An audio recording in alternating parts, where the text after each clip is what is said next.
Quinta-feira, 4 de julho. Evangelho segundo Jesus. Pergunta número 8. Quais são as 3 partes da mensagem do Evangelho que Jesus proclamou? Vamos ler Marcos 1, 14 e 15. Aqui nós lemos: depois que João foi preso, Jesus foi para a Galileia, proclamando as boas novas de Deus. Verso 15. O tempo é chegado, dizia ele. O reino de Deus está próximo. Arrependam-se e creiam nas boas novas.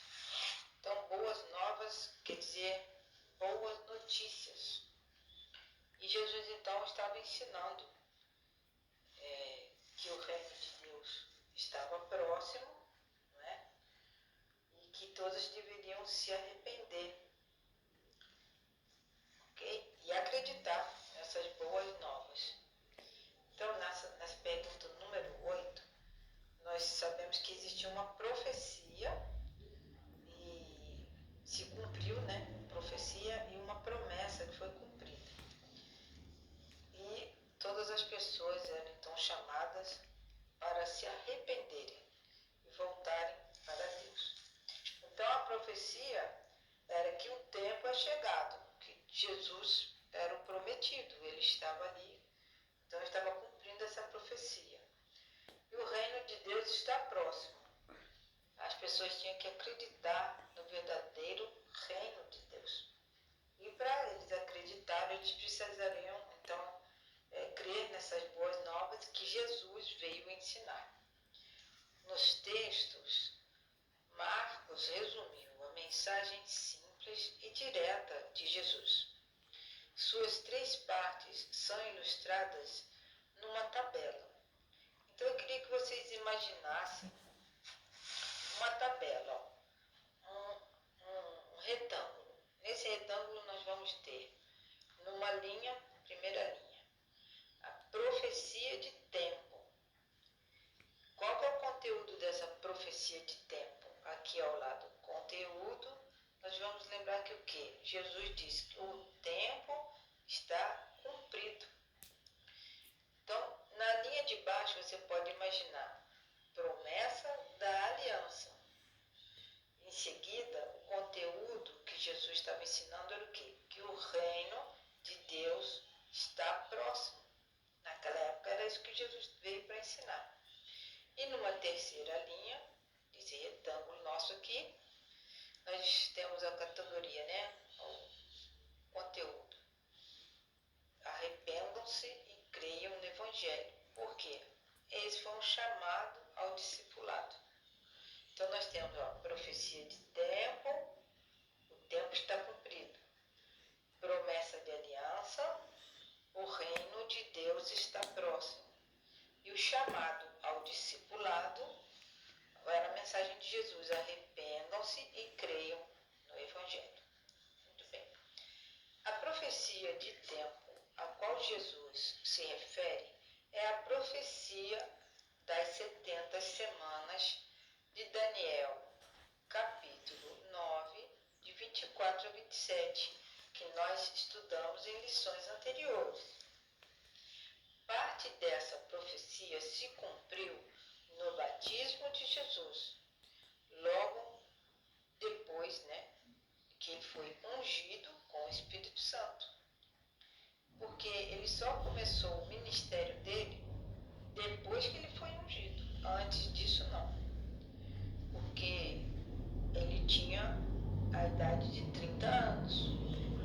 E para começar o ministério de Jesus, além dele precisar dessa unção do Santo Espírito, ele tinha que ter a idade para poder ter credibilidade, certo? Pelas pessoas daquela época. Então ele já tinha a idade, então ele foi ungido com o Espírito Santo. Aí sim ele começou o ministério dele. Então, essa profecia das 70 semanas, na nossa lição, vem trazendo um gráfico que começa no ano 457 com o decreto da restauração de Jerusalém.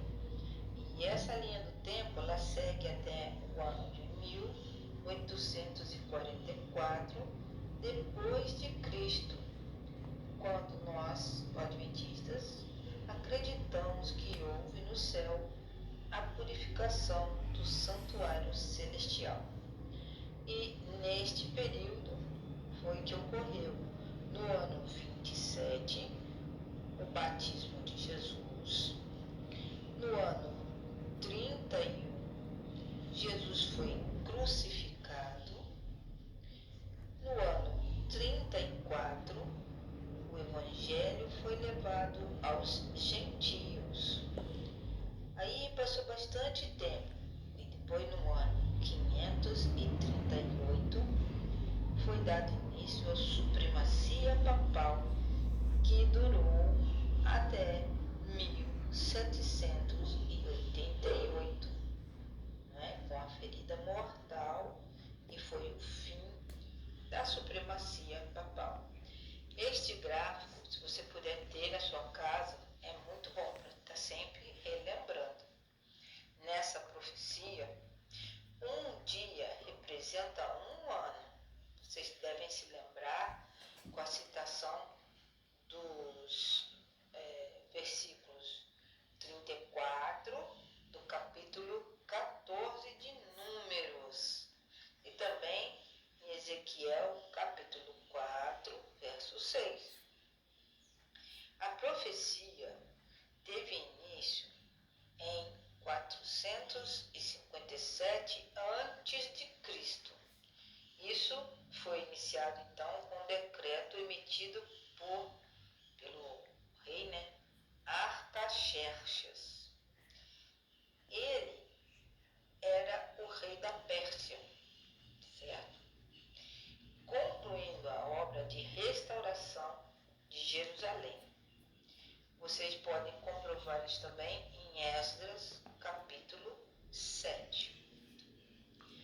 Então, o período de 69 semanas proféticas se estenderia até o ano 27 depois de Cristo, o ano em que Jesus foi batizado e ungido com o Espírito Santo para iniciar o seu ministério.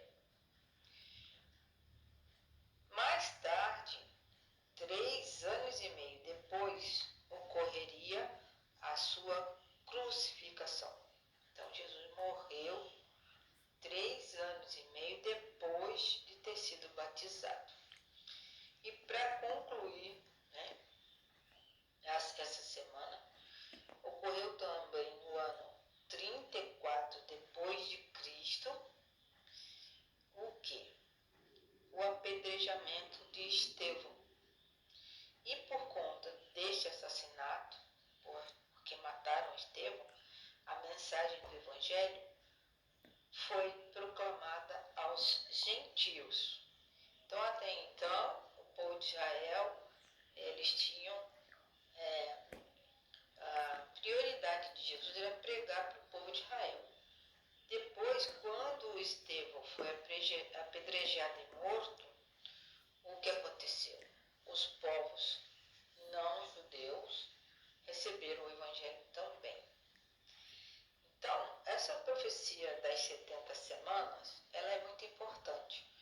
Nós devemos, de vez em quando, estudar para relembrar, tá bom? Eu aconselho vocês a terem, então, esse gráfico, uma xerox, um papelzinho qualquer, para que você tenha sempre à mão com essas explicações, ok? Eu vou rever aqui para vocês, olha. Esse período, dessa profecia que está em Daniel, ela começa no ano 457 a.C., quando foi expedido um mandato pelo rei Artaxerxes para que restaurassem Jerusalém. Aí, passou o tempo, aí no ano 27 depois de Cristo, o Senhor Jesus foi batizado. E no ano 31 depois de Cristo, não é? Ele foi crucificado. Mais tarde, no ano 34 depois de Cristo, o Evangelho foi levado aos gentios a partir da morte de Estevão. Mais um tempo adiante, no ano 538 depois de Cristo, começa a supremacia papal, quando os papas, o sistema papal, dominava tudo na parte religiosa daquela época. Aí passaram-se 1260 anos, de 538 depois de Cristo até 1798 depois de Cristo. Foi quando o Papa foi preso. Isso é chamado de ferida mortal. Então foi o fim da supremacia papal. E mais adiante, até o ano de 1844 depois de Cristo, foi iniciada então a purificação do santuário celestial. Então, meu conselho é que vocês tenham esses gráficos, esses desenhos e sempre estejam lembrando e se aprofundando